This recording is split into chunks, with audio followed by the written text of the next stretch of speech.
It's weird. We're talking to the Sports Emmy nominated Scott Van Pelt, who has no chance of winning. Um, The number of people who have called in to complain about Brian Harman taking forever to hit his shot. mhm, Okay, baseball's had a pitch clock forever. mhm. And then they finally go, oh, we got a pitch clock, let's use it.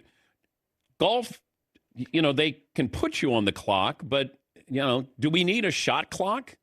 I think I was part of the TGL launch this year, which for those that didn't see the Tomorrow Golf League, Tiger and Rory behind it, it's SoFi Center in Palm Beach Gardens, indoor, sort of just an enormous simulator. I thought it was a cool thing. It was fun. They have a clock, you see it, and the one person that got a violation, I believe there was only one, and it was Tiger, which that's how you know it's real. If they're gonna call a violation on him, then it's a real thing. But what you're dealing with is a big, giant clock that you can see that's right there. And when it goes off, there's really nothing to do but say, well, that's a penalty. In golf, it's outdoors. Do you have a rules official with each group? It's a bit vague. And Harmon is a good dude who, I don't know if you've had him on the show, but he's a Georgia guy. He's a huge sports fan. And he knows that it takes too long. And he doesn't want to take that long. It's just, he's kind of got these ticks that he is pre-shot that he's working through. But the bottom line is, golf would benefit greatly if there were sort of a clock that we knew when it started and when it hit zero, you get a warning and then you get a penalty because the game does take a long time to get moving. Is there an innovation on the LIV Tour that you could see the PGA Tour eventually adopting? Taking money from the Saudi fund, taking the forbidden money that they said, no, you can't take that money. Wait, how much? That's the one. Yeah. But I mean, in terms of just sort of like the shorts and the rock and roll and whatever else, not necessarily. And that feels hopefully like felt like the roads were divergent. Now it feels like they're going to intersect at some point because the game benefits when Rahm and DeChambeau and Koepka, et cetera, are playing with all the other guys on the PGA Tour. We see it this week, which is good, but that's the one. The innovation is just figure it out and let's get back together. But they have graphics. Now, they have too many graphics on the screen. It's kind of like PTI, but like a PTI times a billion, right? Like there's the graphic presentation. I get what they're going for, but I'm with you. I think there's probably a sweet spot in the middle where it doesn't need to be that many, but maybe more than you typically have. I mean, I've done golf for 30-something years. God, it's not that long. Whatever it is. So there's only so much you can do with it, right? It's going to take a while. You could show the wind direction. You could show the slope on the green.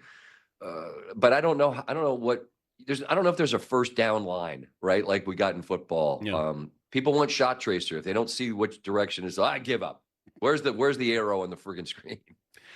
Historically, how good is Scottie Scheffler? Already on the short list because of what he's demonstrated here, that and his ability to stack monster tournaments. Does he want to be a superstar? Does he? Well, maybe not a superstar. Does he want to be a star? No. That's his secret sauce, Dan. I think is that he has maintained a similar humility to before everyone knew his name, and he keeps focusing on doing the same stuff. He's a simple sounds like a knock. It's not. It's a compliment. He's maintained a simple approach. He's really good at what he's really good at, and that's pretty much everything. And he has no desire to seek it. Now I do think that the one thing you got to learn to live with. And I feel like you've seen him get a little bit more prickly with the media this year. I think he just doesn't suffer the nonsense well. And you got to just somehow trick yourself the way Tiger did, that I'm going to be asked a lot of the same stuff. A lot of it's probably going to feel mundane and dumb. And I've answered this before, but you kind of have to just sort of do it again like you haven't done it before.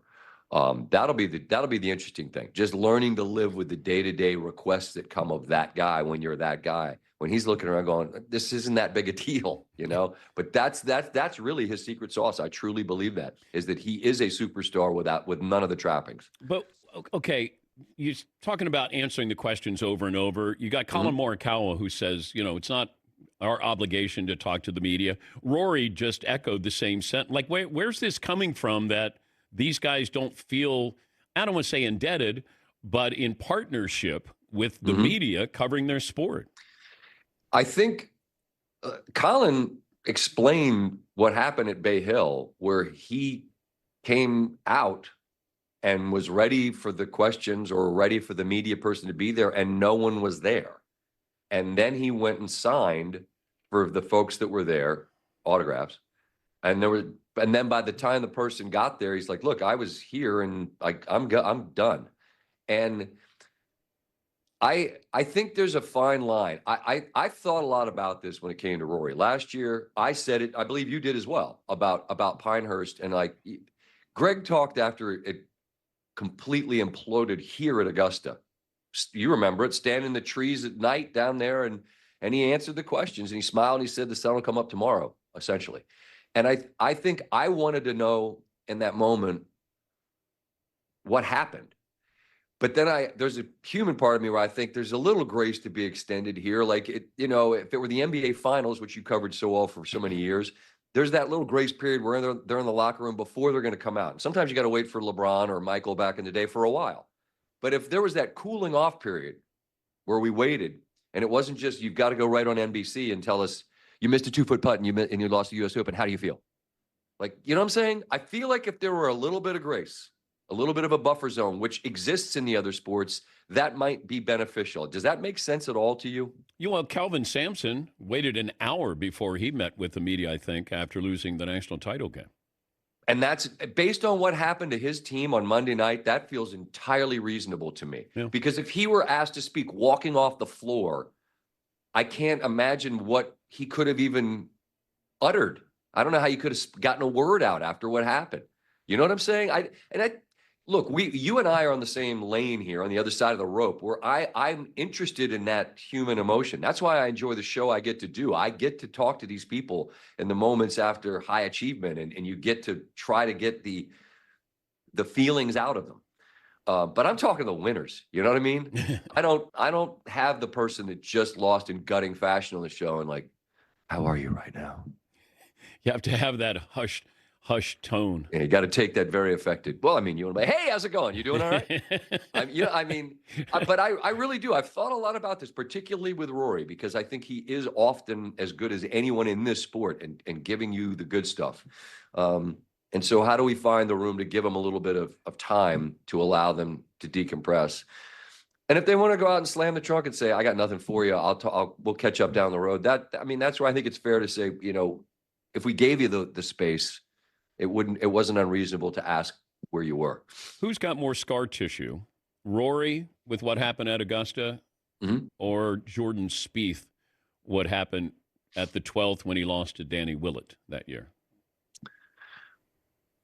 It's different because what Spieth has here is the knowledge that he gets to come back until he no longer wishes to because he's won.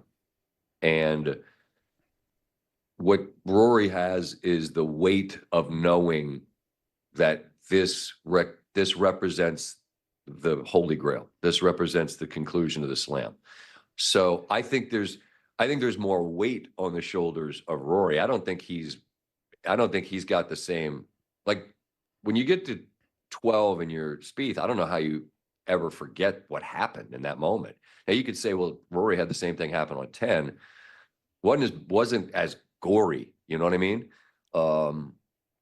But that's an interesting one. I just think for Spieth, like he's unencumbered here of thinking, well, I gotta figure out how to win because I want to come back forever. Greg Norman, Dan, was going to win here, had many chances, and then the sand in the hourglass runs out, and that's it. You don't get to come back anymore. And that's the thing about this place is the people that have had their moments and been so close. It's the kind of place you want to come back to forever. So I think the weight on Rory's shoulders is clearly heavier. I think the damage that was done on 12, only Jordan knows that. Great to talk to you. This is the year we celebrate together. Yeah. If it's not me, let's go. Come on. If it's not me, Go, I want it to be you. But really, what I mean is, I want it to be me. I know. Last year, I mean, you probably have to go. Just tell me to shut up. But Tracy Wilson and I were talking because we were both in the same boat. I think she was 0 for 9 or 0 for 8, and we're like, I want it to be you. And then she won, and I'm like, oh, that's awesome, it's Tracy. And then in my brain, I'm like, there's no way we're both gonna win, and she just did. So I really want it to be me, Dan, not you. Scott Van Pelt. Thank you, Scotty. Always, my man. Be well.